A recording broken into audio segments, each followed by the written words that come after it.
Jumpa lagi Scan bersama Bung Firdaus Ilyas. Iya, apa kabar Bung Meldi Rendra? Baik Bung Firdaus, kita ucapkan belasungkawa meninggalnya abang kita Riza Ramli ya. Semoga apa yang diperjuangkan dilanjutkan oleh teman-teman semua, anak-anak muda semua, mahasiswa Indonesia tentang demokrasi, kesejahteraan ya, kemudian juga keadilan sosial Bung Firdaus. Iya, Jadi hari betul. ini Kita ikut berduka cita untuk ya, hari ini kita mungkin melihat sisi ya optimis, pesimis atau apa yang bisa kita gali dalam skenario pemilu satu putaran, Bung Firdaus ya. Dari tadi kita bisa bahas dari faktor undecided voter yang besar, sebenarnya ini juga menunjukkan eh, ada stagnasi dari suara gitu ya. Karena undecided yang besar tadi itu menunjukkan ada kecenderungan orang menahan gitu ya, menahan untuk dalam memilih capres yang dia inginkan. Nah, kemudian juga kita juga melihat kemungkinan Prabowo gitu ya, dari suaranya Prabowo dari survei-survei juga ada beberapa survei yang memperlihatkan ada tren yang naik gitu ya. Tapi sebenarnya kalau kita lihat, kita pukul rata ya dari lembaga survei gitu ya, trennya naiknya landai Bung Firdaus ya, nggak terlalu ini. Jadi kekejar untuk di ambang 50% plus satu itu saya kira secara kalkulasi politik itu lebih tidak mungkin gitu ya.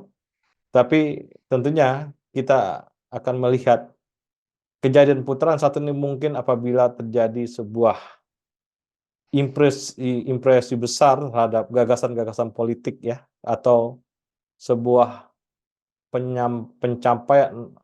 penyampaian politik yang bikin kesan rakyat, bikin kesan pemilih sehingga suaranya emerging, naik dengan begitu cepat ya. Nah, tapi peristiwa ini sampai pertengahan bulan ini kita lihat kalau ada peristiwa emerging, dia akan mungkin satu putaran kalau peristiwa emerging itu di Prabowo, tapi kalau peristiwanya di satu dan dua di Amin dan Ganjar, maka itu tidak terjadi, Bung Firdaus.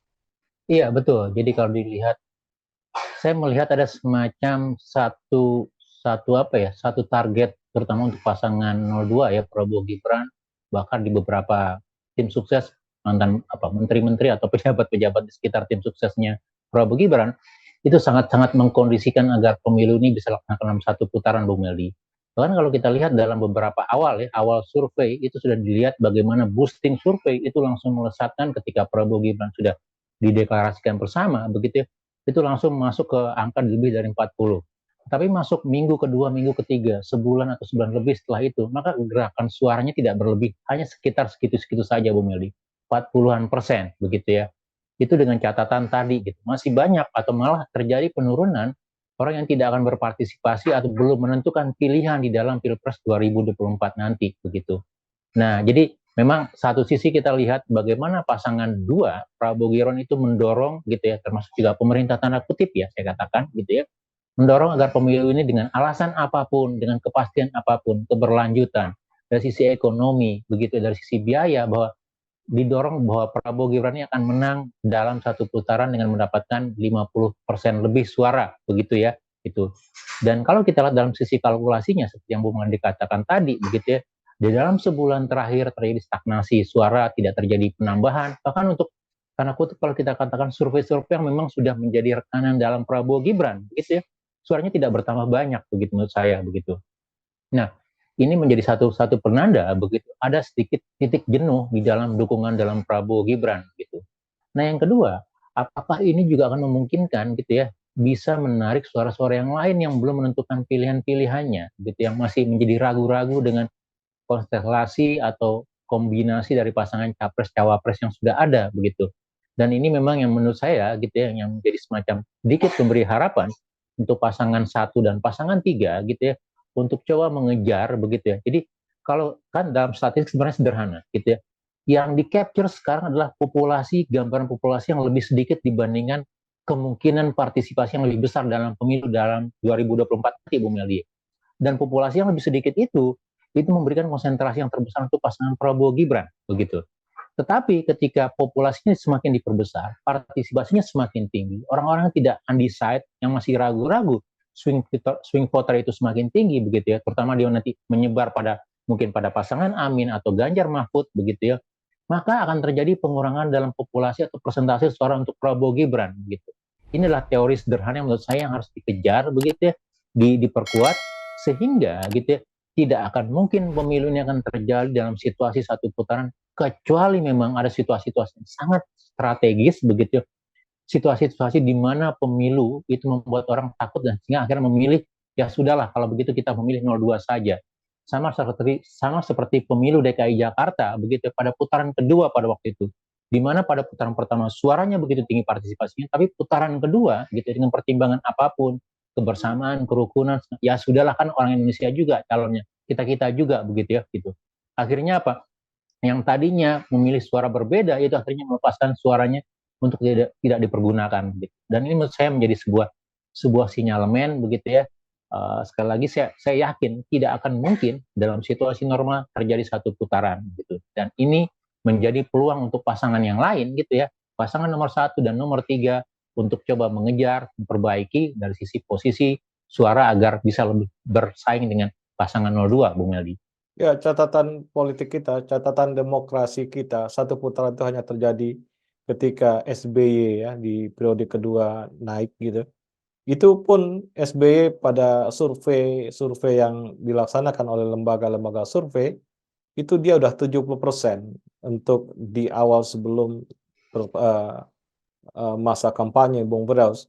Tapi di tengah masa kampanye malah ya SBY ini turun suaranya, trennya turun, tapi waktu kampanyenya itu turun, kemudian dia bisa di 60-an gitu ya, ketika voting terjadi. Nah ini yang saya lihat itu bisa kita baca ada tren untuk satu putaran, Bung Firdaus ya, karena suaranya udah membubung gitu, naik, walaupun turun secara perlahan waktu hari H.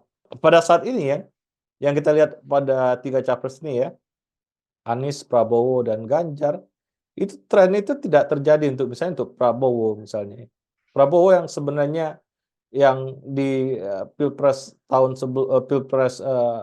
tahun sebelumnya dia bisa di 45, per hari ini masih di sekitar segitu juga, atau malah di bawah itu gitu ya. Ini yang saya kira belum ada tanda-tanda untuk itu, untuk satu putaran gitu ya. Dan ini saya kira hal yang oke-oke saja, baik-baik saja untuk demokrasi kita. Karena kalau itu didorong dengan teknik-teknik yang macam-macam curang gitu ya, ini sebenarnya membahayakan demokrasi.